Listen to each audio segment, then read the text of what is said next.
네, 안녕하십니까. 다시 인사드리겠습니다. 토양수사팀 이승환하고요. 오늘 저는 여러분들한테 좀 토양에 대한 정보를 좀 이해를 시켜드리고, 전 오전 시간에 강사분들이 어떤 전공 과목이라 하신다면, 사실은 이 토양 정보라는 부분은 어떻게 보면 교양 과목이라고 이해하시면 돼요. 예. 근데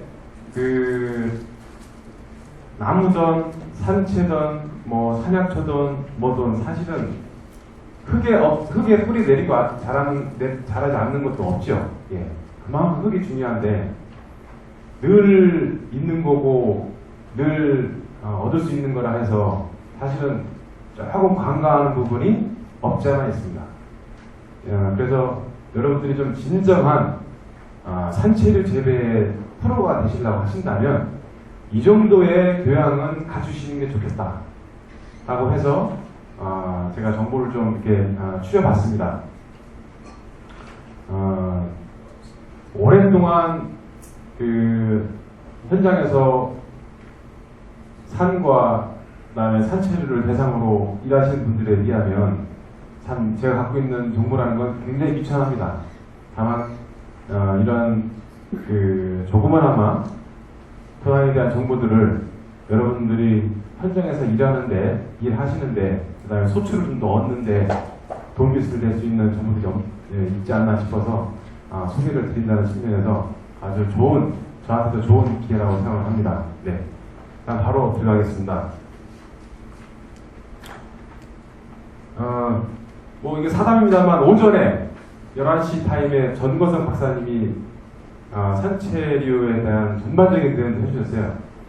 제가 개인적으로는 그분하고 약 한 15년 전, 17년 전 정도에 이렇게 공부를 하고 형편이 이렇게 만만치 않아서 보따리 장사를 하면서 대학 강의를 시간 강사를 다닐 때 그분은 이제 다른 과목, 저는 이제 토양학 과목 이렇게 맡아가지고 다니던 기억이 있습니다. 중국대를 또 다니기로 했었는데, 그래서 동병상련에 그런 심정도 있었고 또 그렇게 뵀던 분을 또 이런 자리에 들으니까 굉장히 반가웠습니다. 그리고 그분이 이렇게 산채류에 아주 많은 노하우를 가지신 진짜 전문가가 되셔가지고 계신 거 보니까 부럽기도 하고 또 많이 배워야겠다는 생각을 해봤습니다. 그래서 인생 막상 만들겠구나 이런 생각을 많이 해봤습니다.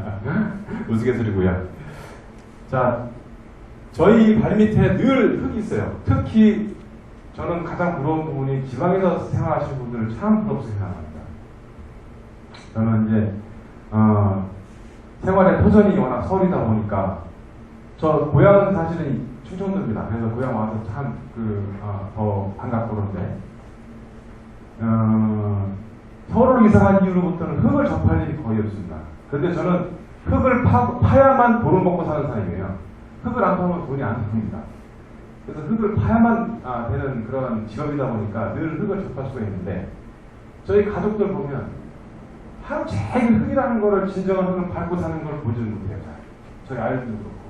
운동장 척박한 모래땅에서도 노는 시간이 손으로 이렇게 꼽아봐야 할 분이에요. 시간도 아니에요. 분단이에요, 분단이. 그래서 가급적이면 저도 아이들한테 이런 흙을 접하게 어렸을 때부터 그런 감정을 갖고 자연을 접할 수 있는 기회를 주고자 해서 많이 다니보는데, 그렇지 않은 학생들은 거의 흙이라는 것은 존재 가치를 모릅니다. 우리가 산소가 늘 우리가 그냥 마시고 살기 때문에 고마움을 모르듯이 근데 2분만 숨차 저기 참고 계셔보죠. 불편하죠. 생명을 관리할 수 있는 상황까지 벌어집니다. 그와 마찬가지로 이 토양 역시 마찬가지입니다. 이 토양이 어떠하냐에 따라서 사실은 인류의 흥망성쇠도 달라질 수 있는 부분입니다. 그래서 제가 이제 좀 과대 포장을 했습니다만 그 정도로 우리 삶 속에서는 이 흙이 갖는 의미가 중요성이 굉장히 크다. 그리고 이러한 흙을 터전으로 만들어지는 이런 산치류나 그를 포함한 임산물이야말로 진정 우리 현대인한테 필요한 그러한 영양소가 되지 않을까, 산소 같은 존재가 되지 않을까 이렇게 생각합니다. 참 소론이 깁니다. 예, 넘어가겠습니다. 제가 이렇게 조금 좀 알만해서 여러분들한테 그렇게 나왔다고 이해해 주시면 됩니다. 네. 제가 1시간 동안 설명을 드릴 내용은 있었습니다. 시작에 앞서서 좀 제가 서론을 드릴 거고요. 전 시간에도 말씀드리셨을 거예요. 이런 그 시대적인 조류가 있습니다. 늘 같은 패턴. 제가 입고 있는 이 복장도 리사이클 되죠. 트렌드가 있습니다. 트렌드가. 지금 트렌드는 이런 힐링, 웰빙, 로아스 이런 트렌드가 또 있습니다. 또 몇 년 뒤에 또 다른 트렌드가 생깁니다. 근데 이런 트렌드에 적절하게 자기가 파도타기를 잘 해야 돼요. 네. 그걸 잘 못하면 어떻습니까? 이제 좀 시대에 좀 뒤떨어지거나 좀 그럴 수 있습니다. 그런 측면에서 말씀드린 거고. 산체류의 그 터전인 저희는 이제 토양 부분을 엔진이라고 부릅니다. 엔진. 그래서 엔진이 왜 엔진이냐 이해 잘 안 됐을 텐데 제가 설명을 드릴 거고요. 그 다음에 아무데나 이걸 심는다고 다 되는 게 아니에요. 이왕 돈을 들여 토지를 구입하시면 이왕이면 생산성 있는 토지를 구입하셔서 하시는 게 훨씬 낫겠죠. 예. 그래서 토양 종류에 따라 생산성이 다르다. 그리고 이런 산치류가 좋아하는, 선호하는 다양한 산치류가 있는데 선호하는 자기가 선호하는 환경이 있습니다. 서식 환경. 예. 제가 그래도 이 고향이 충청이다 보니까 충청도만 딱 들어오면 마음이 편안해져요. 이게 무슨 강아지도 자기 집에서는 50% 먹고 들어간다고 이쪽 충청도만 들어오면 마음이 편합니다. 그렇듯이 자기가 타고난 향토가 있어요. 향토. 예. 향토. 향. 공기의 흐름이고요. 토. 흙입니다. 흙. 그거를 잘 조화롭게 관리하는 것이 중요하다. 그래서 측면에서 산치류의 서식지에 대한 환경을 말씀드리려고. 그 다음에 여기 오늘의 이 장소는 사실은 청원군에 속해 있습니다. 청원군. 충북 청원군인데 제가 조사를 해보니까 이런 산치류와 관련된 임업 활동하시는 분들이 좀 보온 쪽에 많으시더라고요. 맞습니까? 예. 그래서 그게 이제 송기산을 끼고 있는 그러한 지리적인 이점 때문에 더 그렇지 않을까 생각을 해서 여기 주최해 주시는 충북 산안현 쪽에서는 좀 어떻게 얘기하실지 모르겠습니다만 보온 쪽에 대한 포커스를 맞춰서 정보를 일반 산림에 대한 현황 이건 정보입니다. 정보 없이는 요새는 농사도 못 지어요. 정보를 기본적으로 알아야 됩니다. 그래서 이런 정보, 산림에 관한 정보, 그 다음에 입지 토양에 대한 정보, 그 밖에 여러분들의 땅에 대해서 기본적으로 몇 가지를 알아셔야 돼요.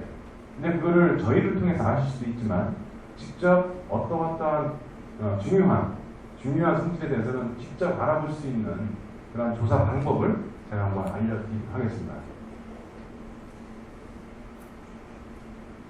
오전 시간에 저희 질문 소개해 주셨습니까? 간단하게 해주시죠. 예. 그러면 건너드리도록 하겠습니다. 제가 전체 조직이 이렇게 구성되어 있는데 이런 정보를 산림에 대한 다양한 정보들을 수집을 해서 생산을 해서 정책 고객이든 아니면 일반 국민이든 이게 서비스하는 그런 본부에 속해 있습니다. 그 중에 이제 고향에 대한 정보를 제가 다루고 있다 이렇게 이해하시면 돼요. 자, 시작 들어가겠습니다. 여러분들의 수준을 좀 알고 거기에 맞춰서 눈높이 교육을 실시하고자 요 두 가지 문제를 드리겠습니다. 저는 이런 강의를 고등학생들, 그 다음에 초등학생들, 그 다음에 해설가분들, 또 여러분 같이 이제 직접 생산 현장에서 계시는 분들, 굉장히 이제 다양하게 계신 분들을 접할 수 있는데 꼭 두 가지 질문을 꼭 드립니다. 그리고 첫 번째 표지에서 있던 그 번쩍거리는 토양 그 그림하고 두 가지는 반드시 써요. 뭐 두 번 들으셔도 어쩔 수가 없습니다. 이거는 반드시 익혀야 되기 때문에 알으셔야 되기 때문에. 토양은 많이 쌓일수록 좋다, 안 좋다. 죄송합니다. 낙엽은요. 말이 너무 나오네요. 낙엽은 말이 쌓일수록 좋다, 안 좋다. 좋다고 생각하시는 분 손 들어주십시오. 둘, 넷. 네, 1명 정도. 자, 안 좋다 생각하시는 분 손 들어주십시오. 곱하기 2. 아무것도 아니다고 있습니다. 양해가 정확한 답이십니다. 사실은. 네. 자리를 좀 바꿔 앉으시면 좋겠는데. 맞습니다. 사실은 제가 저도 이런 공부를 하면서 가외로 공부하는 중인데 중용이라는 거입니다. 중용. 참 굉장히 살아가면서 지혜를 얻을 수 있는 그런 데인데 이 적당히 가운데 준자를 갖는다는 게 쉬운 게 아니더라고 살면서. 예. 자기한테 맡겨진 책임을 다하면서 자기 역할을 잘하고 그것만 하고 사는 것도 굉장히 어려운 일이더라고요. 예. 그래서 이 가운데 준자 제가 자꾸 옆으로 세는 이유 중에 하나가 이런 일을 하다 보니까 토양에 대한 걸 하다 보니까 자연의 순리를 이해하게 되고요. 그걸 이해되니까 물론 이제 제가 조금 여러분들에 비해서 연배가 어리긴 합니다만 인생에 대해서 조금 좀 이해할 수 있는 이해력이 좀 높아졌어요. 그래서 말씀하셨듯이 낙엽도 사실은 적당히 쌓아야 된다. 그럼 적당히 쌓는 게 어느 정도냐? 이거는 사실은 제가 다르기 때문에 답은 없고 어떻든 이 적당히 가운데 주장 하시는데 자 넘어가겠습니다. 낙엽은 제가 순서상에 이랬죠. 산치류를 키우는 엔진이 토양에 났습니다. 그 엔진이 돌아가는 뭐가 필요합니까? 예? 연료죠. 정확합니다. 제가 오늘 상품을 가져야 되는데 다른 데 갖고 다니는 데서 다음부터 꼭 챙기는 것 같아요. 연료가 필요합니다. 근데 이 연료가 적당히 이게 순환이 돼서 연료 공급이 돼야 되는데 연료통에는 무작위 있는데 엔진에는 공급이 안 돼요. 그죠? 이건 의미 없거든요.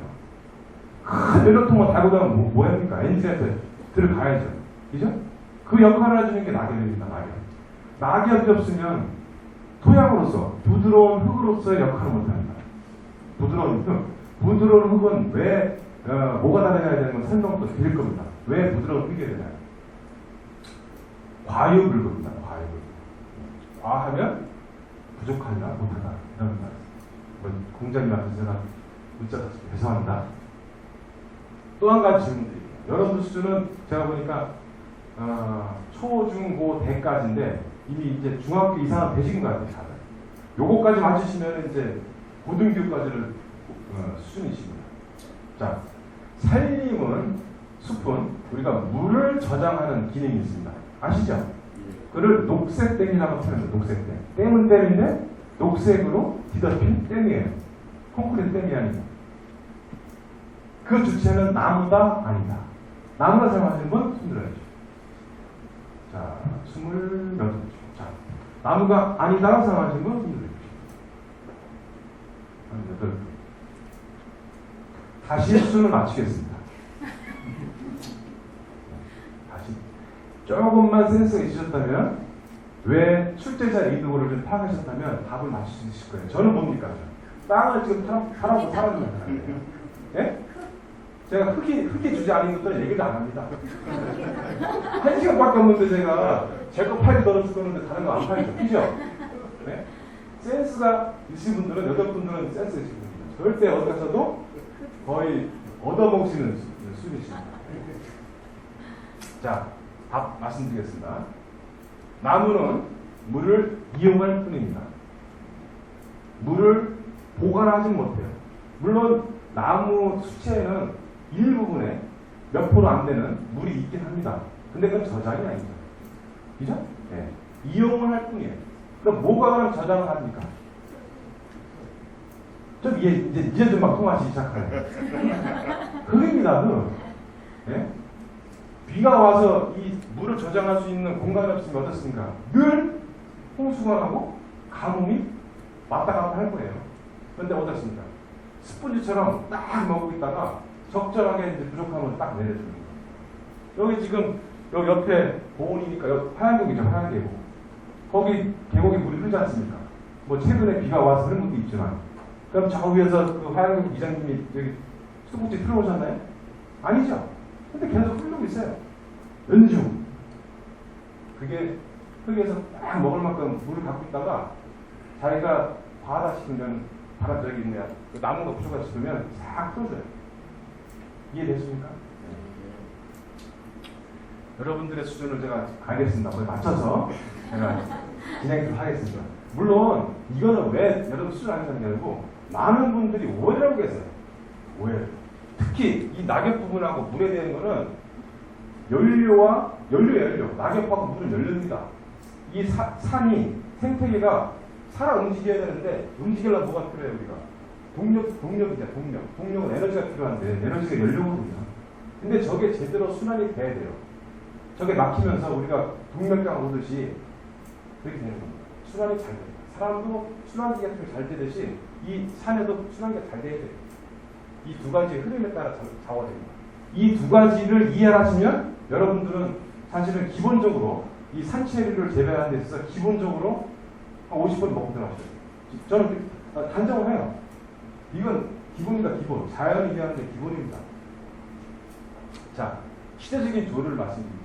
뭐 전 시간에도 말씀하셨는데 저는 바랍니다. 건강한 먹거리. 사실 그래요. 여러분 똑같습니다. 이왕 하루 돈 주고 세 끼를 먹어도 건강한 먹거리를 원하는 게 현대인입니다. 네. 먹거리뿐만이 아니에요. 볼거리, 들을거리, 놀거리, 쉴거리.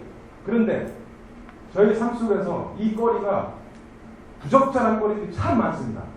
그죠? 네. 이 꼴 보고 싶은 것들이 참 많아요.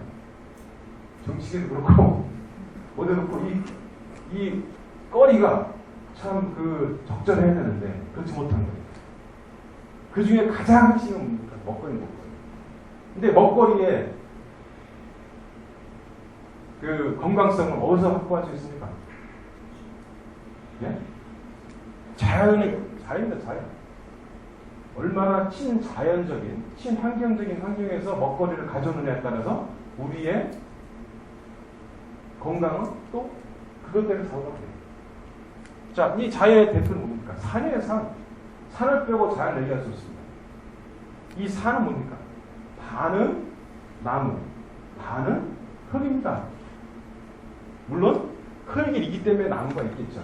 네. 그래서 흙을 모체예요, 모체. 저는 어머니라고 표현합니다, 어머니. 뭔가를 생산해내는 생산력을 갖고 있는 어머니. 아무리 어려운 역경이 있더라도 그걸 다 풀어내 줄 수 있는 어머니. 그 모체가 사실 흙입니다. 다 이해하실 거라 생각하시고요. 자, 그런데 이러한 건강, 웰빙, 뭐 이런 것들이 뭐냐면은 저 혼자만 쓰는 게 아니에요. 이게 뭐냐? 다 같이 써야 돼. 좋은 것들은. 혼자 쓰면 뭐냐면 이기적인 겁니다. 자, 이거를 공동체를 형성해서 좋은 것들을 같이 영속적으로, 지속적으로 이용하자. 라는 트렌드가 로아스예요.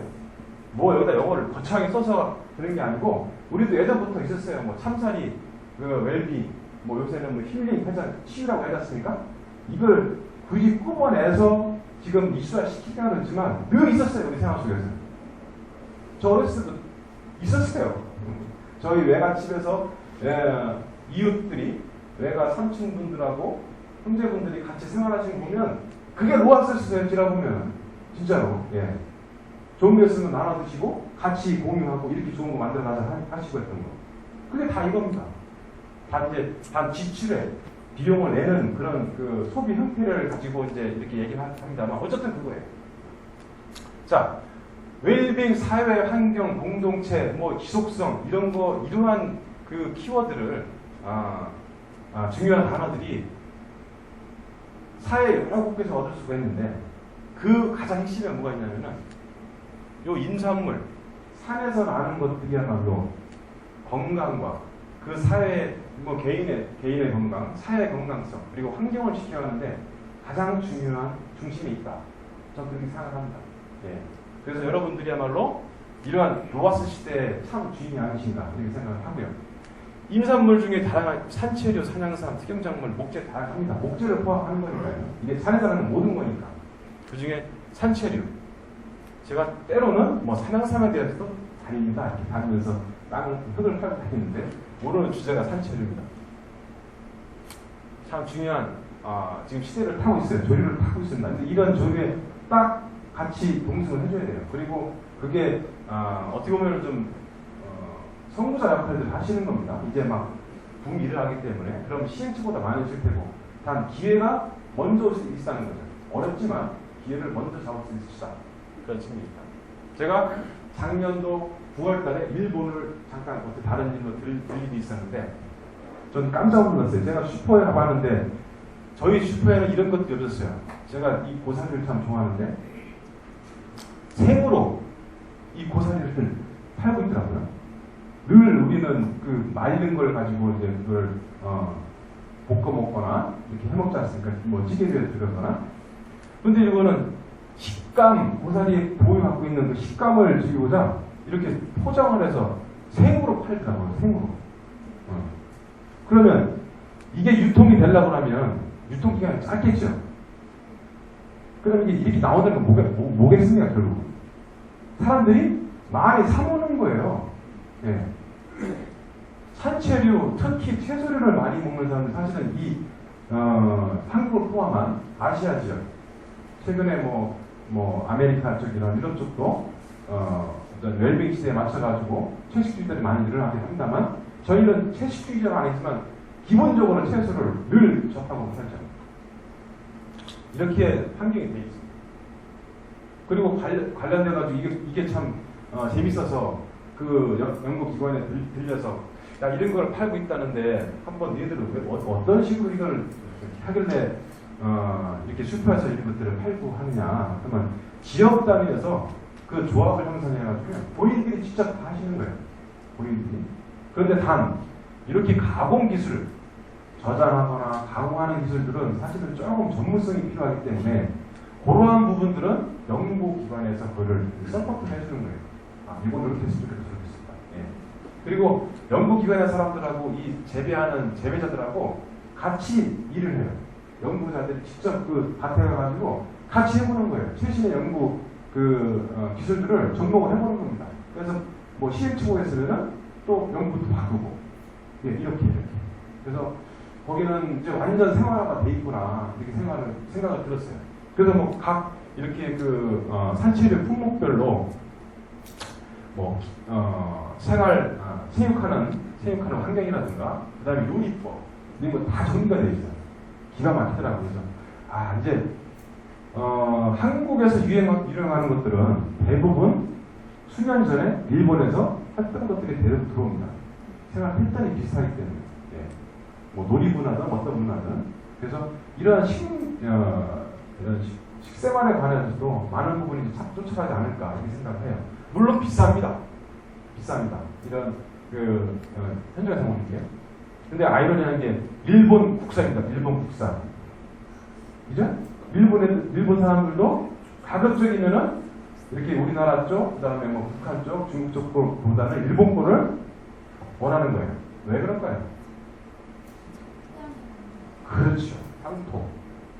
그 고장에 맞는, 그 고장에서 기름 먹고 사는 거를 그 고장에 사는 사람들이 그걸 먹어야지만 기가 타는 거예요. 예. 저희가 유럽 여행 가가지고 아침 저녁으로 빠다바른 빵 먹어봤자 희말이 없어 활동을 못합니다. 예. 꼭 밥 한 숟가락 먹어야 속도 편하고 활동할 수 있어요. 예. 그렇듯이 이왕이면은 이런 먹거리도 자기 고장에서 나는 것들을 어렸을 때 먹던 거를 그 식감 그대로 먹고 자는 그런 게 있어요. 싸다고 많다고 중요한 게 아니고 내가 원했던 내 그 맛을 그대로 먹고 자는 그런 수입이 돼 있다는 거죠. 근데 제가 한편으로는 그랬어요. 그 원전 상태 때문에 별로 좋지 않을 건데 요 틈새기를 우리 국사를 갖고 들어가겠다. 좀 좋겠다는 생각을 해봤습니다.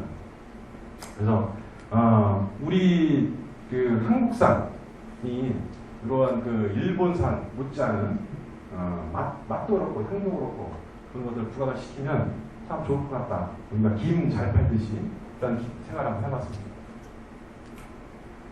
제가 이 그림을 쓰면서 굳이 설명을 드릴 이유가 없습니다. 이해하시겠죠? 예. 이 밑으로 뿌리가 내려지는데 보이진 않습니다. 보이진 않습니다. 그런데 뿌리가 튼튼히 뿌리를 내리고 있어야 이 위가 제대로 올라가는 겁니다. 예. 근간이 없이는 모든 게 흔들리게 되어 있어요. 생활사하고 다르지 않습니다. 그 근간을 지켜주는 게 이 흙이다, 설명이다라고 이해하시면 됩니다. 이 설명, 자 굳이 설명 안 해도 되겠죠. 제가 전공을 93년도부터 이 토양에 대한 전공을 해가지고 공부를 쭉 해왔는데 아무리 좋은 표현을 한다 하더라도 일반인들이 하다못해 제 집사람 저 아이한테 흙에 대해서 이해해 주려고 해봤자 전공 용어를 써가지고는 어려워요. 예. 그래서 5년 전에 한번 이런 걸 어떻게 하면 토양의 기능들을 좀 쉽게 설명할 수 있을까 해서 한번 그림을 그려보니까 이게 먹히기 시작하더라고요. 이해되십니까? 이해되시죠? 예. 제가 보신다시피 앞에가 좀 머리가 없습니다. 그거를 이해하는 것도 참 재밌더라고요. 이 머리는 사실은 머리가 나야 할 요 모공이 있는 요 두피, 요 관리를 잘 해야지만 되는데 사실은 이 머리카락만 관리해요. 머리카락만. 그래서 최근에는 이 두피 관리, 토양 관리를 많이 합니다. 요걸 잘 관리하기 위해서. 우스갯소리였고요. 그런데 이러한 좋은 기능을 하는 흙이 어느 순간 한 번에 뻥 나오는 게 아니에요. 제가 아무리 기능이 좋고 한다 하더라도 저의 제가 있기 위해서 저의 부모님이 있어요. 부모님. 그리고 그 부모님의 또 부모님이 계셨어요. 저희 할머니, 할아버지, 저희 부모님, 저 이렇게. 그래서 제가 갖고 있는 외형적인 거, 그 다음에 제가 갖고 있는 어떤 내면의 이런 그 생각들, 유전적인 것들, 이런 것들이 다 부모님들을 받은 겁니다. 이렇게. 예. 이해되시죠? 이게 오랜 시간 부셔지고 갈라지고 쪼개지고 물에 담갔다 말랐다 이걸 반복하면서 이런 모재가 되고요. 토양이 되기 위한 재료가 되고 그 위에 연료가 가해지면서 유기물이라고 하는 연료가 가해지면서 부드러운 클리브로 바뀐 겁니다. 이런 모재 상태에다가 식물을 키워봤자 식물은 뿌리는 내릴 수가 있어요. 근데 제대로 자라지 못합니다. 왜? 자양분, 자기가 먹고 살아야 할 양분이 없는 거예요. 네. 그래서 이런 부드러운 흙이라는 것은 식물이나 다른 생물들이 자기 성장을 제대로 할 수 있게끔 양분을 공급해주는 역할을 한다. 수분을 공급해주는 역할을 한다. 사람이 살면서 수분, 양분 없이 못 살아요. 두 가지 없이 못 삽니다. 물론 돈도 있어야겠죠. 자, 제가 왜 이런 말씀을 드리냐면 모든 땅이 같은 것 같은데 절대 다르지 않습니다. 저희가 개개인이 거의 같은 것 같은데 다 다르듯이 왜? 저희 부모님이 다르고 주자 다르지 않습니까? 다르듯이 흙이 다 다릅니다. 토양이. 네? 이 중에서 여러분들이 보시기에 그냥 이거는 직관적으로 여러분들이 보시기에 좀 건강해 보이는 흙, 뭔가를 산채를 잘 길러낼 수 있을 만한 흙 어느 것 같습니까? 양분과 수분을 잘 공급해 줄 만한 흙이 뭐 어떤 흙인 것 같아요? 6가지. 요거는 다양한 흙 중에서 대표되는 것들 몇 가지만 가져온 거거든요. 우리나라에서.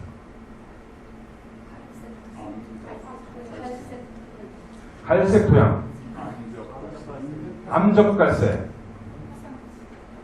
화산의 토. 자, 그럼 이렇게 얘기하는 잘하는 게 다를 것 같습니다. 네? 종류별로 네. 잘하는 식물이 다를 것 같아요. 다릅니다. 다른데 저는 지금 말씀드리는 거는 보편적으로 어떠한 그 산책이든 어떠한 나무를 짓든 간에 잘 길러낼 수 있는 거. 잠재력. 그럼 제가 말씀드릴게요. 가운데가 좀 시큼하죠? 그 다음에 이쪽은 어떻습니까? 좀 젓갈색이죠? 이쪽 어떻습니까? 좀 해갈색이죠? 자, 이쪽 가운데 게 좋을 것 같아요? 좌측 게 좋을 것 같아요? 왼쪽에. 자, 가운데 거 생각하시면 15번. 자, 이쪽 갈색, 적색 쪽 5번. 이쪽 해갈색, 이렇게 밝은 쪽 없으시네. 여러분들 수준은 이제 제가 지금까지 한 10가지 정도로 설명드렸는데 거의 이해를 다 하신 거예요. 벌써 일일이 다 말씀 안 드렸어도 제가 말씀드렸던 거하고 그동안에 여러분들의 생활 속에서 느꼈던 거하고 딱 매치가 되는 겁니다. 자, 말씀드릴게요. 순위를. 요 해갈색, 화산의 토는 뭐냐면요. 화산 폭발로 인해서 화산재가 쌓여서 만들어진 토양이에요. 예. 그 나머지 이쪽 갈색, 적색 쪽은 화강암, 같은 화성암 중에서 이번에 흉무암에서 만들어지는 거고, 그러니까 좀 부모 계열이 다릅니다.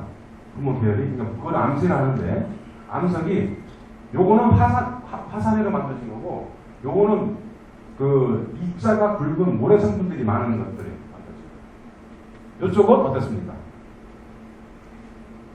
점토끼가 많은 성분들이 만들어진 거예요. 요거 역시 마찬가지고요. 자, 요건 뭐냐면은 저희가 화산, 그러니까 재를 가지고 예전에 왜 우리 그 퇴비 만들었어요. 퇴비. 그거랑 갖다 보시면 돼요. 예. 예. 저희가 야구장 보면은 일본 야구장 없어요. 일본 야구장. 바닥이 그라운드장. 일본 야구장 안 보시나요?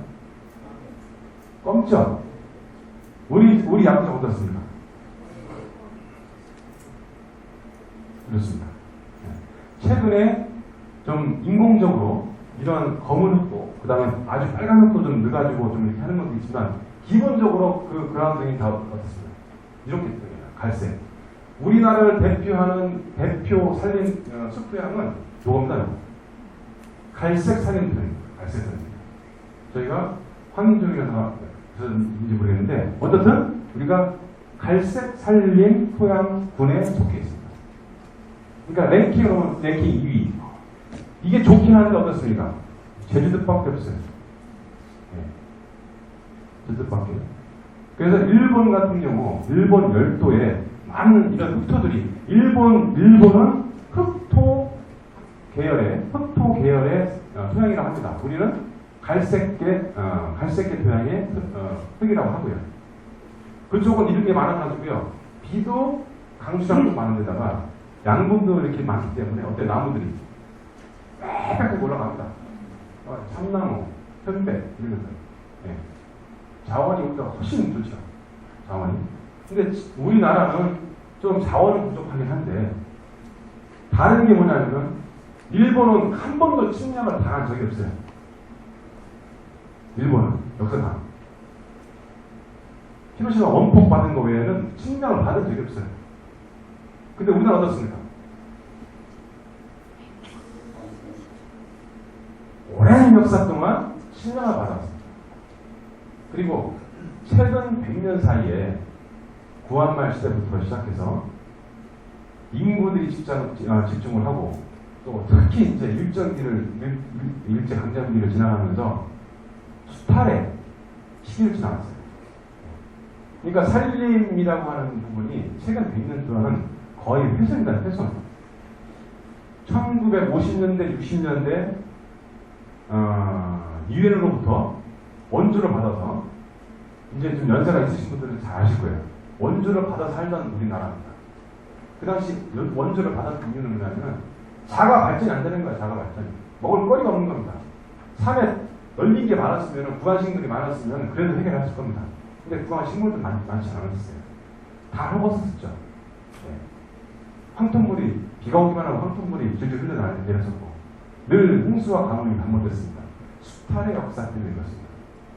특히 인구가 밀집되어 있는 지역들은 대부분 그래요. 대부분. 서울을 포함한. 제가 그런 사진들을 여기다 포함을 안 시켰는데, 우리나라의 역사를 비교해보면, 사실 지금 이렇게 녹화가 이루어져서 울창하게 이루어진 거는 사실 기적입니다, 기적. 그 훼손의 강도나 기간에 비하면 이렇게 빨리 흐물어지고 울창해진 것은 기적입니다, 기적. 그래서 FAO나 UN이나 이런 나라에서도 원조를 받던 나라에서 원조를 하게 된 일이 우리나라. 단 반세기 만에 모든 국토를 녹화시켰던 일이 우리나라. 이 두 가지만큼은 딱 꼭꼭 얘기를 해줍니다. 자랑스러운, 인류 역사상 자랑스러운 일이다라고 표현합니다. 그만큼 성실하고, 이런 얘기할 때마다 저는 수백 번 얘기했어요. 수백 번도. 근데 이런 얘기할 때마다 저 스스로가 자부심을 갖는 게 막 머리가 삐삐해집니다. 자부심이 생겨나요. 그래서 근간은, 기반은 좀 부족하지만 앞으로 더 좋을 확률이 많다. 이렇게 하시면 되고, 보시면 다 다르다는 겁니다. 이왕이면 여러분들은 어떻겠습니까? 똑같은 100만 원 주고 땅을 구입하시는데 이런 쪽을 구입하시겠어요? 이왕이면 이쪽 계통을 해야지. 요건 뭐냐면 요런 건데, 오랫동안 물에 잠겨 있던 곳입니다. 특히 서해안 지역, 남해안 지역 가면 이렇게 흙이 뻘개요. 서산, 태안, 마늘밭 가시면 어떻습니까? 뻘겋죠? 예. 그겁니다. 토양 속에는 철분이 있는데, 이 철분이 물에 닿으면서 산화가 된 거예요. 녹이 쓴 거예요. 이해되십니까? 네. 이왕이면 이런 계통을 쓰시는 게 좋다. 아시겠죠? 자, 똑같은 갈색 토양에다 나무를 심었는데, 어떤 거는 건조한 데다, 어떤 거는 약관한 데다, 어느 거는 수분이 적당한 곳에다가 나무를 심어놨어요. 20년이 지나보니까 6m, 한쪽은 거의 12m, 곱절 토양이 아니에요, 곱절. 똑같은 땅에다가 똑같은 돌을 들여서 나무를 심어놨는데 이렇게 나무도 생겨나요. 네. 그런데 나무라는 것은 장기간, 특히 소나무 같은 경우 수십 년간 이런 목재 생산을 하기 위해서 수채를 만들어내는 거지만, 단기 인산물, 특히 산채류 같은 경우는 뭐 1년 내지 뭐 이렇게 수년간에 거쳐서 생산을 하시지 않습니까? 그거랑 무슨 상관이 있느냐 이렇게 보잖아요. 근데 절대 그렇게 생각하시면 안 됩니다. 생산성이라는 것은 우리가 수확을 산채를 재배하다가 수확을 하는 동시에 뭐가 없어지냐면 그 산으로부터 연료가 없어요. 연료가. 이해되십니까? 예. 일반 농경지에서 배추를 뭐를 갈아먹고 거기다가 비료를 주는 이유가 뭡니까? 물론 더 크게 기르겠지만 땅 힘이 없는 거예요. 땅 힘이. 예. 그러면 토양의 그 지력이 지속적으로 발휘가 돼야 되는데 매일 수확만 해야 되니까 매년. 그러니까 그거를 비료를 통해 보충해 주는 거예요. 산에서도 마찬가지입니다. 그렇다고 우리가 비료를 보충할 정도는 아니지만 이왕이면 어떤 그 지력을 오랫동안 발휘시키려면 좋은 곳을 택하셔야 된다. 이해되십니까? 같은 갈색이라도 수분 조건이 좋은 곳을 택하시는 게 좋다. 이런 얘기입니다. 왜 제각기 다른지에 대한 이유는 이렇게 암석이 지역별로 다 다르게 나타나요. 그렇기 때문에 이제 이렇게 다른 겁니다. 그래서 우리나라 숲의 토양을 다 종류를 나눠가지고 보니까 갈색 계열이 85% 됩니다. 거의 갈색 산림 토양이다. 일부 이제 이렇게 석회암 지역, 석회암이 많이 출현되는 영월, 정선, 태백, 뭐 이런 지역, 평창, 그것도 단양도 가까이 있거든요. 근데 석회암 지역에 보니까 적갈색 계통이 많이 나옵니다. 암적갈색.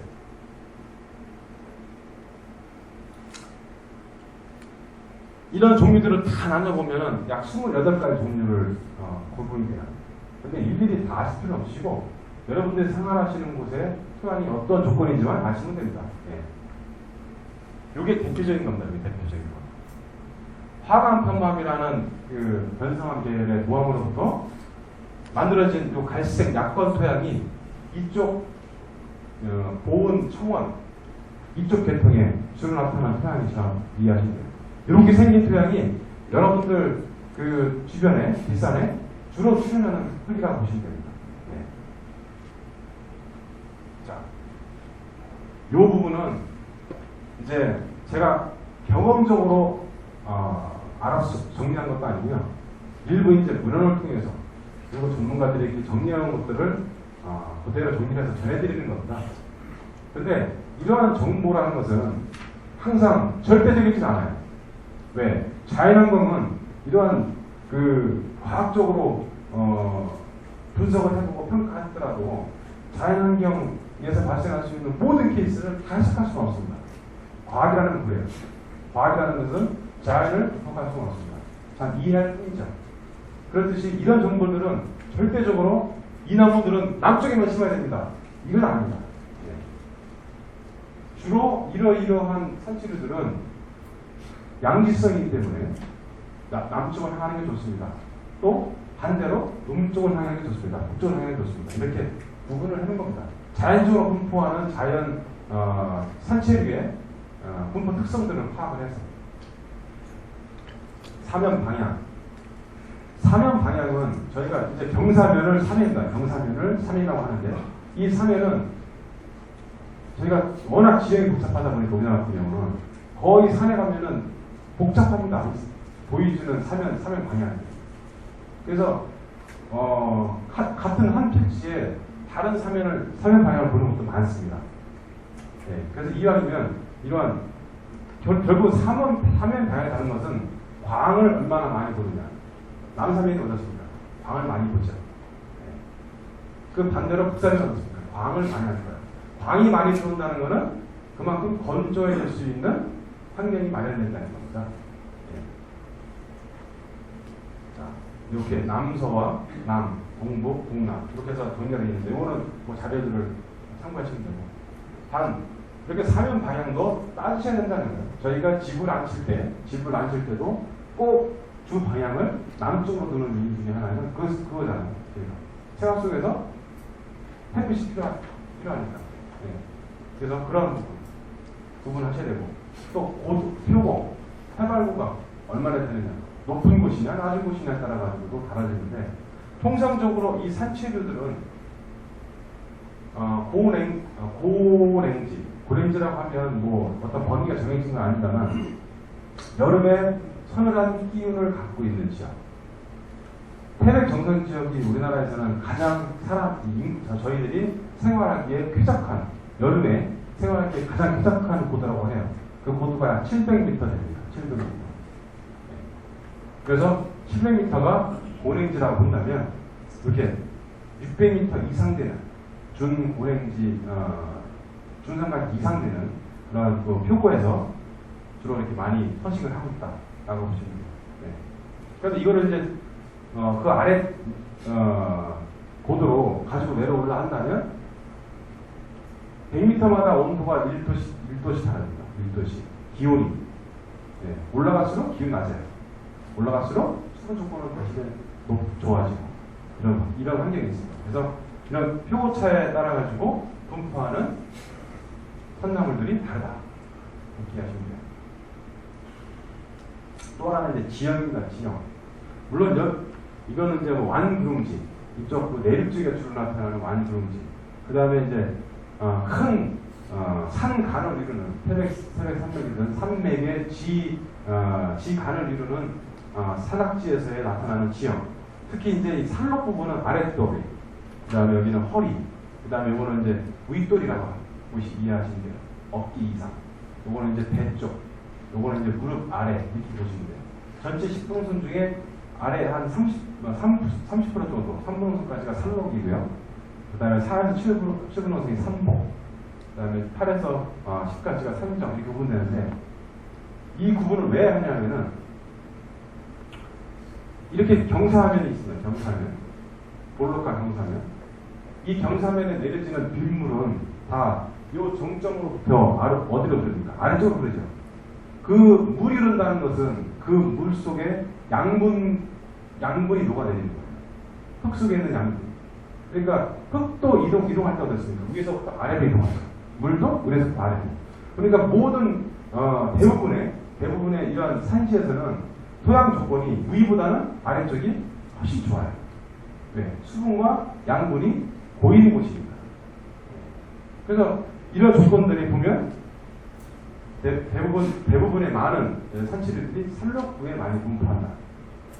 반대로 이렇게 산정부, 높은 곳, 산정부에는 좀 적은 종의 산나무들이 분포한다. 이렇게 하시면 돼요. 그럼 우리는 이왕이면 이렇게 산록부를 선택해서 하시는 게 좋겠죠. 네.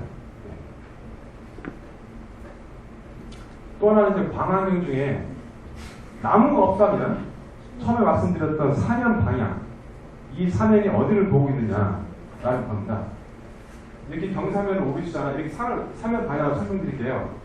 어떤 분들은 이게 이제 그 경사 산을 올라가는 계단이라고 보시면 사면 방향을 이 내가 올라가는 쪽에서의 방향을 보시거든요. 그게 아니고 이 경사면이 접하고 있는 이쪽 아래 올라가면서 딱 뒤를 돌으셔서 이 경사면의 주 방향을 보시고 나침반으로 딱 보시면 돼요. 물론 해가 움직이는 걸 보셔가지고 이해할 수도 있습니다. 그거를 판단하시고 그런 자연 상태에서의 경사 방향 외에 광 환경을 조절할 수 있는 건 뭐냐면은 나무가 얼마나 많이 서 있는가, 밀폐되어 있는가 이겁니다. 빽빽히 서 있는 거 어떻습니까? 없어요. 헥타당 1,500번 이상 되는 거. 근데 약 한 1,000번 되는 데 같은 경우는 이렇습니다. 서덜치, 병풍상, 박쥐나무. 조사해보니 그렇다는 겁니다. 강원도에서 조사해보니까. 그 다음에 한 600번. 600번 정도가 가장 많죠. 곰치, 우산나물, 모시대 참나물. 그 다음에 한 150번. 이거는 좀 험한 겁니다. 그러니까 30%. 그러니까 차광이 30%밖에 안 되는 거예요. 그러니까 많은 부분 빛이 들어오겠죠. 참치, 삽죽, 3만, 그 다음에 150번 이하. 거의 이제 차광이 안 되는 지역. 이런 것들도 이제 본인이 갖고 있는 산에 어떤 나무의 나무냐, 그리고 어떤 나무들이 얼마나 밀도가 있느냐, 이걸 따지셔야 돼요. 이제 토양의 건수도 얼마나 이제 건조하냐, 약건하냐, 적윤하냐 그거인데 주로 약건과 적윤 이 두 가지 조건 속에서 많은 산나무들이 분포한다. 그럼 본인의 땅이 약건인지 적윤인지 어떻게 하십니까? 본인의 땅이 약건인지 적윤한지 어떻게 알 수 있어요? 얼마나 건조한지, 얼마나 축축한지 이런 걸 판단할 수 있습니까? 선생님, 본인이 가지고 있는 땅이 건조하신 것 같습니까? 아니면 적윤하신 것 같습니까? 네? 나무 종류에 따라서? 네. 물론 나무 종류에 따라서도 작업되지만 토양 자체가 얼마나 수분을 머금을 수 있느냐, 토양을 머금을 수 있느냐, 수분을 머금을 수 있느냐, 그러니까 그러면 수분 보유 능이라고 하는데 그거는 토양의 입자들이 얼마나 어떻게 구성이 있느냐, 그거에 따라 크게 작용을 해요. 예를 들어 모래 땅에다가 우리가 조랭이를 물을 줬어요. 물 쫙 빠져버리죠. 수분을 갖고 있을 수가 없습니다. 또 반대로 차를 위에다가 물을 붓었어요. 먹겠어요? 안 먹죠. 네, 진흙 위에다. 그것이 모래와 진흙과 잘 믹싱이 되어 있을 때 그 사이에 공이라고 하는 입자와 입자 사이에 공간이 생깁니다. 그 공간에 물이 고이는 거예요. 이해됐습니까? 그거를 좌우하는 겁니다. 이게 식물은 물을 이용할 뿐이라고 이해하시면 되고, 물론 같은 토성이라 하더라도 북사면과 남사면은 어떻습니까? 똑같은 비가 오더라도 남사면은 광을 보는 기간이 길죠. 시간이. 그러니까 빨리 말라버려요. 증산도 빨리 되고. 반대로 북사면은 똑같은 비가 왔는데 북사면은 어떻습니까? 오래 먹어요. 물을. 그래서 똑같은 소나무를 심어놓는다 하더라도 남사면보다 북사면의 소나무가 훨씬 굵고 큰 거예요. 네. 이해되십니까? 네. 그러면 산에 가가지고 어디가 그걸 쉽게 이해하시면 돼요. 워낙 이제 이렇게 아주 단순한 지형일 수도 있고 그렇지 않고 대부분의 산들은 복잡합니다. 들어가면 단순하지가 않아요. 그럼 어디가 좀 수분한 거 어느 쪽이 뭐 건조한지 같은 경우는 뭐로 아시면 돼요. 건조한 곳을 선호하는 식물들이 나타나는 거.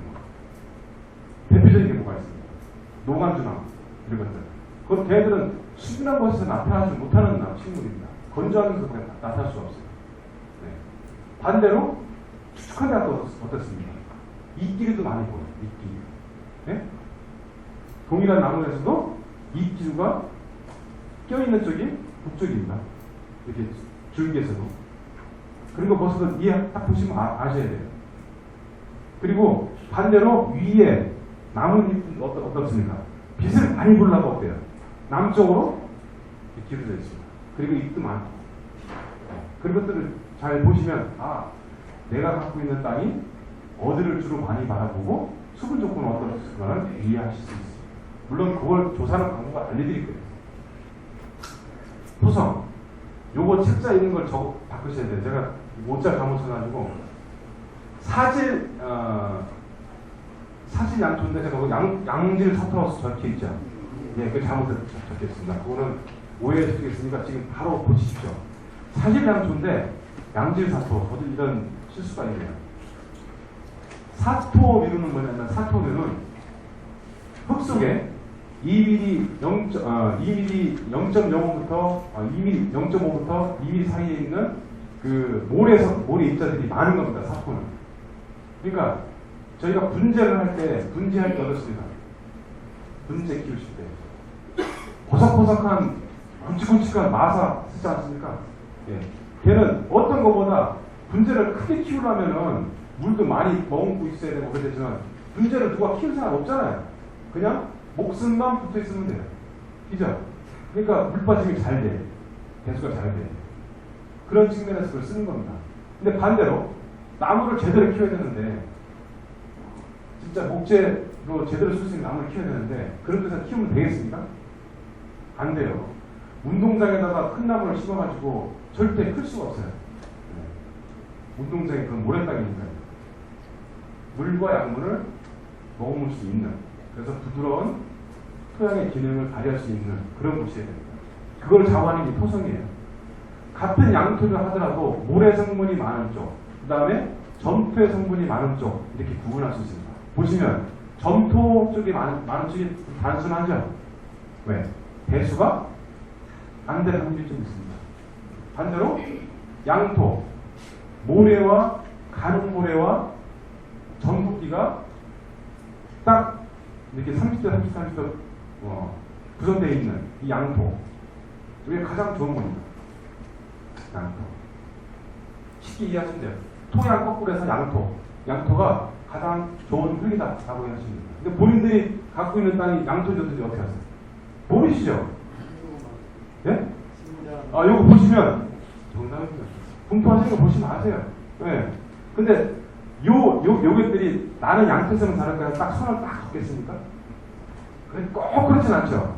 근데 분포하는 빈도를 보니까 주로 이런 양토에서 많은 산나무들이 분포하더라. 이겁니다. 이왕이면 선택할 때는 이런 양토를 갖고 있는 땅이 좋겠죠. 예. 이왕이면. 이거는 이제 보온군의 일반 산림 현황이에요. 다 이제 빼겠습니다. 빼고 우리나라 산림 면적이 우리나라 국토가 1000만 헥타입니다. 1000만 헥타. 근데 상식적으로 아셔야 돼요. 1000만 헥타. 그 중에 약 640만 헥타가 산림입니다. 산림. 1000만 헥타에서 몇만 헥타가 빠진 게 우리나라 국토예요. 그 중에 640만. 그래서 우리나라가 전 국토의 65%, 4%가 산이라고 하는 게 그래서 나온 겁니다. 이해되십니까? 네. 640만 헥타. 640만 헥타 중에 일반 개인들이 갖고 있는 사유용 땅이 70%입니다. 나머지 30%가 나라가 갖고 있는 거예요. 개인이 갖고 있는 땅은 얼마나 나라에서 갖고 있는 것들은 어떻든 세금으로 관리하기 때문에 잘 관리가 돼요. 네. 근데 개인이 갖고 있는 땅들은 어떻습니까?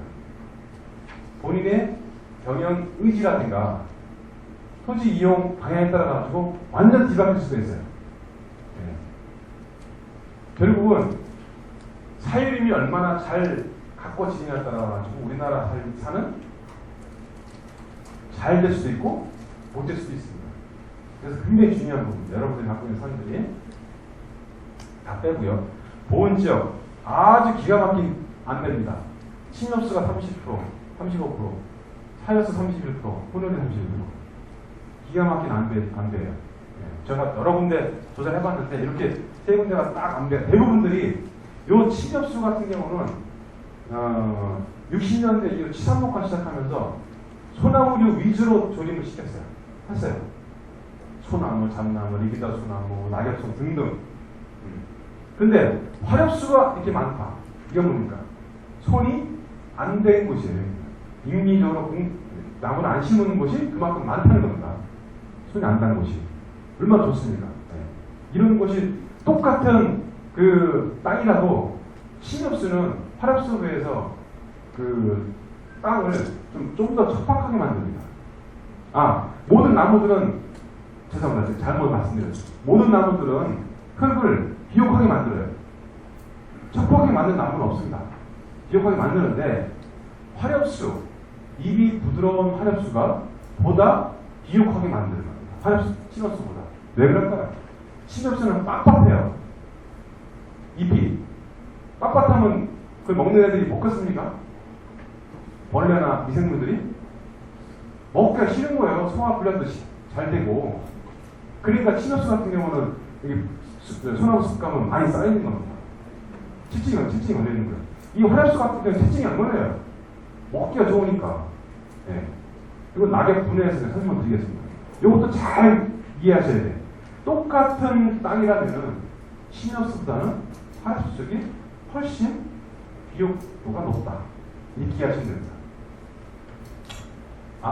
굉장히 안배가 잘 돼 있고. 또 하나. 나이를 따져보니까, 이제 10년 단위로 우리가 연급으로 나눠지는데, 이 나이를 따져보니까, 이렇습니다. 3년급, 3년급, 4년급들이 이렇게 많아요. 보통 3년급 이상 되면은, 이제 어떤 그 숲의 관리가 들어가야 될 그런 시점이 돼 있어요. 본격적으로. 예. 나누면 사실은 다 좋은 게 아니거든요. 근데 이러한 부분에 와 있기 때문에, 특히 중력급 이상 되는 사유림이 많은 이 보온 지역에만으로 이 사유림 활성화가 절실히 필요한 것입니다. 네. 그래서 뭐 숙과학교 사업에 들어와야 되고, 뭐 이런 다양한 산책이라든가 산악수라든가 임산물들이 재배할 수 있는 그런 활동들이 본격적으로 들어와야 될 그런 시점에 돼 있다라고 보시면 됩니다. 다 우리나라 몇 곳가 있습니다. 몇 곳에 가운데 중. 제가 한자 중에서 좀 좋아하는 한자 중에 하나가 쓰기도 쉽지만 충자다. 충. 항상 가운데 적당한 마음을 갖고 지내자 쓰는 충자를 참 좋아합니다.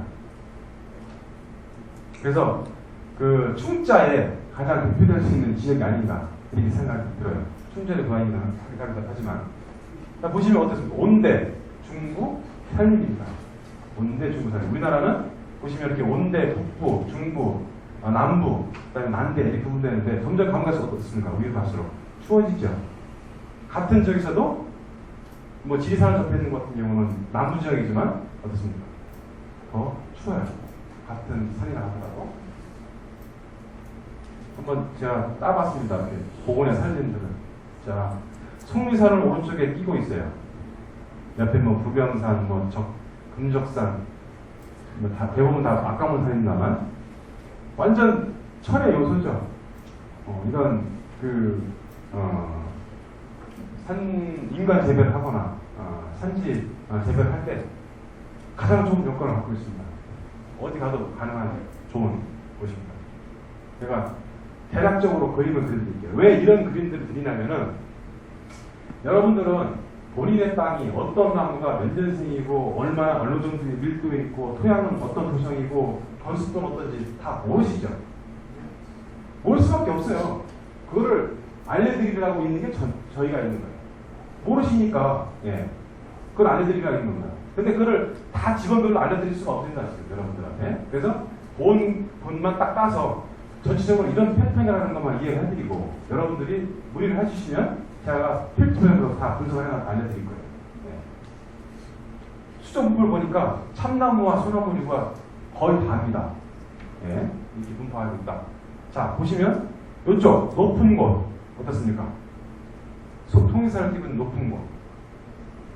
여기에 소나무가 많이 들어가 있죠. 그죠? 네. 자, 연급 보시면 3년급, 4년급이 대부분이에요. 나이를 따지면 20살부터 40살. 네. 이미 이제 한번 좀 관리가 들어가야 실제로 되어 있습니다. 네. 그 다음에 이 둘레를 봐도 소경급 내지 중경급 되어 있다. 수감밀도가 근데 손을 많이 안 대서 적당히 속거박이도 해주고 그래야 되는데 간물도 해줘야 되는데 그런 게 없어가지고 굉장히 미란 상태입니다. 위에 그 우점종인 들목이 수완층을 덮고 있는 비중이 72% 이상. 이렇게 보면 71% 이상을 다 덮고 있는 거예요. 네. 그러니까 땅 밑에 어떻습니까? 이 지면에 빛이 많이 안 들어오고 있잖아요. 네. 이런 여건에 있다. 표고는 100m부터 여기 900, 1000고지까지 있어요. 굉장히 그 표고의 다양성을 갖고 있는 지역입니다. 이쪽 지역이 사실은 어떻게 보면은 중산간 지역이 이런 그 산채류를 재배하는데 좋은 조건이다 보니까 아무래도 이쪽 그 자축보다는 우측에 손살 깊은 우측 쪽이 좀 더 유리하겠죠. 좀 더 여러분도 손하고 예. 경사 큰 산을 갈수록 급합니다. 근데 통상적으로 어떤 산림 활동에 좀 지장을 줄 수 있는 경사가 25도로 따집니다. 25도. 이렇게 경사가 되었으면 25도 이상 되면 좀 산림 활동하는데 좀 지장을 준다. 똑같은 땅이라도 경사적으로는 얼마나 힘들겠습니까? 중간비 올라가기도 어렵고, 그죠? 그래서 따지고 보니까 좀 급한 경향이 있지만 이거를 좀 지역적으로 나눠서 대응을 한다면 충분히 가능한 부분이다. 방위는 흐름이 전체적으로 이렇게 흐릅니다. 산림의 흐름이 이쪽 북동쪽에서부터 남쪽으로 이렇게 흐르고 있어요. 그래서 보면은 보는 그 경사면이 삼용 방향을 접하는 것이 남서, 남동쪽, 그다음에 북서쪽이 주를 이루고 있습니다. 이렇게 이해하시면 돼요. 토심. 저희가 이제 우리나라 전체 지역을 토심을 다 조사를 해봤는데 평균 51cm입니다. 깊은 겁니까? 낮은 겁니까? 예? 낮아요. 낮습니다. 보통 이게 큰 대삽이 있지 않습니까? 큰 삽? 큰 삽이 삽 자루만 빼놓으면 약 1m입니다. 1m. 그 삽이 한 반쪽 정도 안 들어가는 거예요. 근데 토양이 그러니까 양분과 수분을 많이 저장하려면 그 저장소가 어땠어요? 저장소. 깊어야 돼요. 기본적으로. 예. 토양 깊이가 깊다는 것은 그만큼 풍화작용이 많이 이루어졌다는 겁니다. 예. 풍화작용에 물에 의한 풍화작용이 크거든요.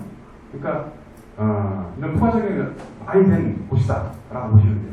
그만큼 양분과 수분을 많이 갖고 있는 거죠.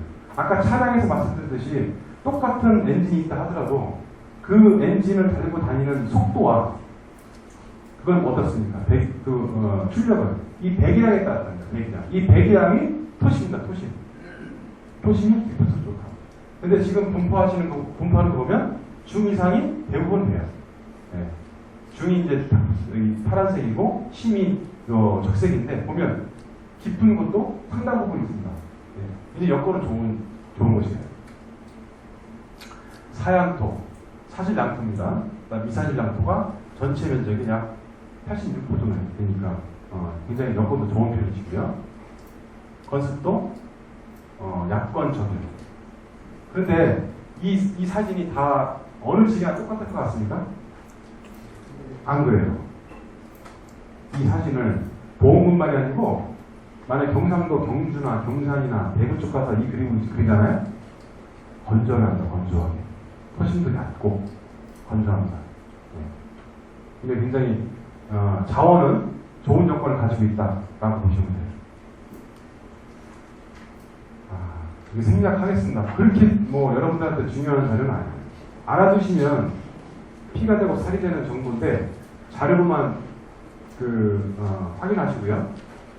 중요한 건 말씀드릴게요. 낙엽이 과하게 축적되어 있다는 건 뭐냐면은 낙엽을 분해할 수 있는 생물군이 그만큼 적다는 겁니다. 예. 근데 이 생물군이 좌우하는 두 가지가 있어요. 하나는 수분 조건, 하나는 이 pH입니다. pH. 특히 미생물들은 pH하고 민감해요. 반응하는 게. 그래서 pH가 낮을수록, 즉 토양 속에 수소 용도가 많을수록, 산도가 높을수록, 산성화가 될수록 이런 미생물들이 죽어내려가요. 그러니까 분해가 안 되는 겁니다. 과하게 이렇게 축적되어 있는 곳에 가서 보면은 pH가 낮아요. 산성화되어 있어요. 그런 거는 반드시 토양 회복을 시켜주고 하셔야 돼요. 토양 중화를 해준 다음에 일들을 하셔야 돼요. 예. 그게 중간입니다.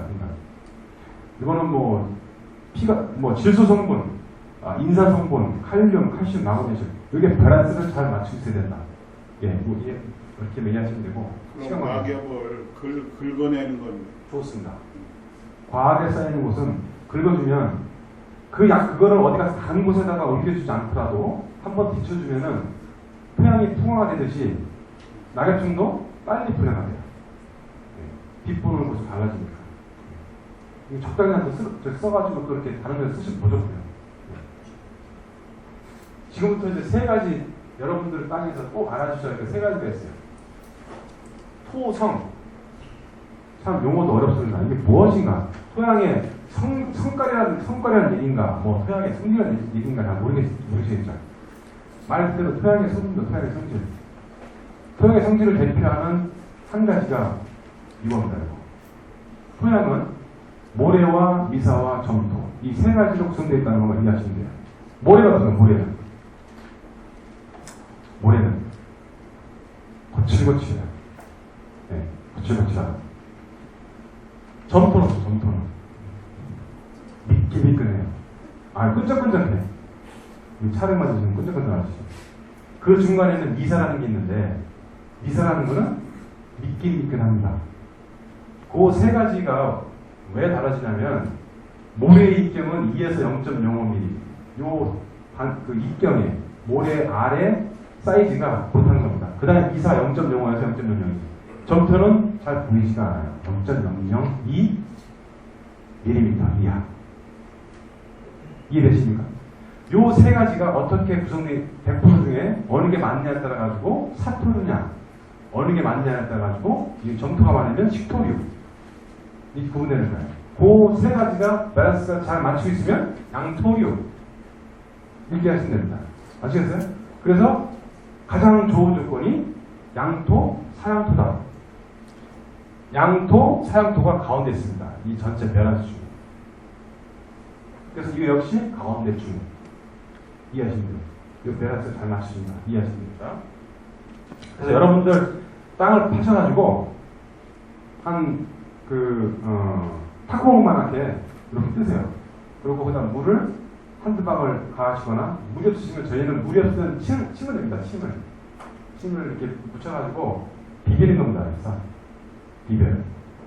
비빌 때 그냥 비비지 마시고 약간 기초에 대시고 싹 비비면은 버스럭 소리가 나요. 그건 뭐예요? 모래기가 많다는 겁니다. 그리고 또 하나 특징이 이게 모래가 많은 건지 안 많은지 잘 모르겠어요. 소리는 나는데 딱 비볐는데 저희가 차력 놀이하면은 어떻습니까? 여기 싹 이렇게 리본이 생기죠. 띠가 생겨요. 이해되십니까? 밀가루 우리가 수제비 뜨면은 이렇게 딱 뜨듯이 이걸 딱 비볐는데 이게 리본이 안 생겨. 밀가루가 안 생겨져. 어떻습니까? 이거는 모래 성분이 40% 이상이라는 겁니다. 그럼 이거는 사토류겠다 라고 딱 적여주시면 돼요. 사토류의 장점은 배수가 잘 된다는 거. 그 반대쪽 단점은 어떻습니까? 쉽게 건조해질 수 있고 양분이 부족할 수 있다. 요겁니다. 반대, 식토류. 딱 문질러 보시면 버석거리나 소리가 안 나요. 물의 성분이 작기 때문에. 딱 눌렀는데 뭐냐, 리본이 기다려 흘려버려요. 네? 우리 수제비 뜰 때 뜨면 생기듯이 이렇게 문질렀는데 길게 생기는 거예요. 리본이. 띠가. 아, 이거는 점토가 40% 이상이겠구나. 이렇게 이해하시면 돼요.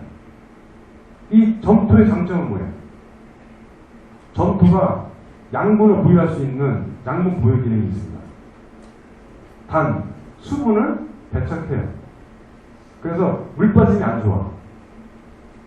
그래서 오히려 수분 환경에서는 좀 불리함이 있습니다. 오히려 사토보다 더 안 줄 수 있어요. 배수 불량. 뿌리가 썩게 만들어요. 모든 식물들은 뿌리가 호흡을 해야 되는데 얘가 물이 보이 있으면 어떻습니까? 뿌리가 썩습니다. 뿌리 썩으면 위가 안 좋다는 거는 병충해가 아니고서는 다 뿌리가 이상이 있다고 생각하시면 돼요. 잎이 잘못됐다. 줄기 잘못됐다. 병충 흔적 없다. 뿌리 잘못됐다고 생각하시면 돼요. 이해됐습니까? 그 중간에 봅니다. 대략적인 큰 틀은 가늠만 하시겠죠. 건습도.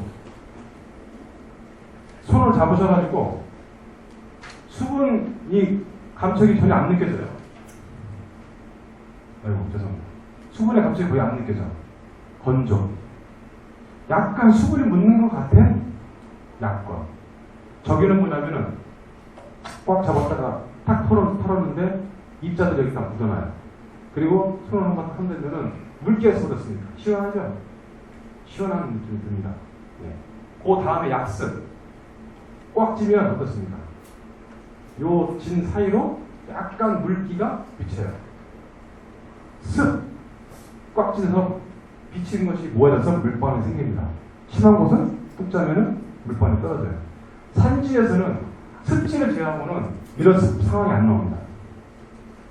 계곡부 선상지 부분에 약습이 나올 수 있어요. 약습까지는. 요거는 거의 안 나온다 보시면 돼요. 대부분이 약권과 적윤 요 사이가 대부분에 나올 수 있는 상황인데 적윤 지역은 높은 곳에 평평한 곳, 고도로 높은데 위에 가면은 경사가 앉아 있고 거의 평평한 곳이 있습니다. 그런 곳 같은 경우는 적윤하는 곳이 나올 수 있어요. 대부분 높은 데는 건조한데 그런 데를 제외하고 그 다음에 계곡부 있는 곳. 그렇지 않은 곳은 건조하거나 약권한 지역이 됩니다. 요거를 그림으로 보겠습니다. 건조한 상황은 손을 딱 잡고서 손을 딱 털었으면 아무것도 안 묻어나요. 그 자리에서 빗밥 먹어도 돼. 네, 문제가 안 돼. 그 다음에 습기가 끼가 보여요. 그 다음에 이렇고 흥분하고 물기가 아예 보입니다. 이해되십니까? 아, 본인의 땅은 그러면 이게 비 온 다음에 하시면 되겠어요? 네? 큰 산을 막 가물어가지고 막 바닥이 갈라지고 있는데 하시면 되겠어요? 안 되겠죠? 적어도 비가 온 이후 3일 이후에 하셔야 돼요. 그러면 중력수로 다 빠집니다.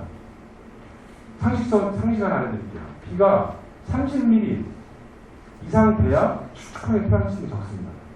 3mm, 5mm, 10mm 와봤자 산속에서는 영향 안 미쳐요. 왜? 비가 내리는 것 중에 많은 양들이 위에 나무 잎에 묻었다가 다 증발돼버려요. 또 지면 위에 악엽층에 있었다가 증발됩니다. 토양까지 내려오는 양이 거의 없어요. 30mm 이하 정도가 돼야, 이상 정도 돼야 흙이 좀 적기 시작합니다. 또 한 가지, 얼마나 단단한 거야, 단단한 거. 이 단단함은 결국은 뿌리가 얼마나 쉽게 자기 자리를 잡을 수 있느냐는 겁니다. 아주 단단한 것, 그 다음에 아주 부드러운 것, 이 두 가지를 가지고 5단계를 나눠놨습니다. 산초류는 사실 뿌리가 아무리 깊어봐야 사실 30cm 이하 아실 겁니다. 그죠? 대부분들이. 그러면 10도까지는 안 들어가요. 거의 표토까지만 들어가요. 표토. 특히 작은 크기의 산초류 같은 경우는 표토로부터 지면으로부터 약 5cm 사이에 거의 뿌리들이 있을 겁니다. 예. 그러면 토양속에서 가장 부드러운 곳이 이 위쪽이에요. 아래로 내려갈수록 단단합니다. 그런데 이 위쪽의 부분을 부드러울수록 부드러울 수는 뭐냐면은 부드럽다는 거는 입자와 입자 사이에 결합이 단단하지 않다는 거예요. 그럼 입자 사이에 양분과 수분을 많이 먹을 수 있다는 거죠. 예. 그럼 부드러울수록 좋은 겁니다, 사실은. 그래서 부드러운 것부터 강렬한 것까지 사실은 좀 이런 기기가 필요하긴 한데 손으로도 확인할 수 있어요. 이렇게 눌러봐가지고 눌러보셔서 지하부터 딱 눌러보셨는데 쏙 들어간다. 또 전혀 들어가지 않는다. 지흔이 남는다. 이런 것을 가지고 이렇게 구분할 수 있습니다. 통상 3.5 이상 되면 문제가 됩니다. 우리가 문제가 생겨요. 예, 그래서 가급적이면 이렇게 2점대, 그러니까 이거 보면 단단한 힘을 많이 가해야 입자들을 부실 수 있을 정도가 되면 안 된다. 이해하시면 됩니다. 손으로 살짝 들어오면 쉽게 흙 알갱이들이 부셔져야 돼요. 네, 그 정도 돼야 된다. 말씀드렸던 요 토성, 건습, 견밀 요 세 가지는 다 다른 것 같지만 토양의 수분과 양분 환경을 판단하는 게 가장 중요해요. 요거를 판단하셔야 돼요. 근데 여러분들이 하신다 해가지고 꼭 정답 가까이 안 나오면 법이 없습니다. 이해하시기 때문에. 그리고 정 궁금하시면 저희를 부르세요. 그러면 알려드릴 수도 있고 또 지도로 가지고 알려드릴 수 있어요. 지도 정보를 가지고. 자, 이렇게 분해되는 과정에서 이렇게 소화불량 생기면 이렇게 된다는 얘기입니다. 그래서 낙엽의 분해와 인생사하고 참 많이 닮았어요. 이러한 정보들을 제가 말씀드렸던 거를 산림청 포털에서 이용할 수 있는데 산림공간 정보 포털이라는 곳에 들어가시면 제가 말씀드렸던 토양 정보, 그 다음에 나무에 대한 정보 이런 것들을 알아볼 수 있어요.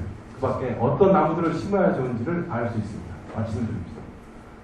요걸 가지고 이제 본인들 정보를 확인해 보시고 금년도에 요거를 좀 쉽게 본인의 필지만 딱 집어넣으면 이런 산림의 정보들을 일시에 딱 볼 수 있게끔 저희가 서비스를 만들고 있습니다. 온라인 서비스를. 그래서 빠르면 내년 연초부터 이걸 직접 이용할 수 있으시고요. 전화상으로 부르시면 저희가 갖고 있는 정보 가지고 정리해서 알려드리겠습니다. 자, 이상 말씀을 드렸고 이해가 되시는 부분은 되시는 대로 또 이해가 좀 부족하신 분들은 또 문의를 하시거나 이런 자료를 통해서 보충하시면 되겠습니다. 아주 유익한 과정이 편집되고요. 돈 많이 보십시오. 감사합니다.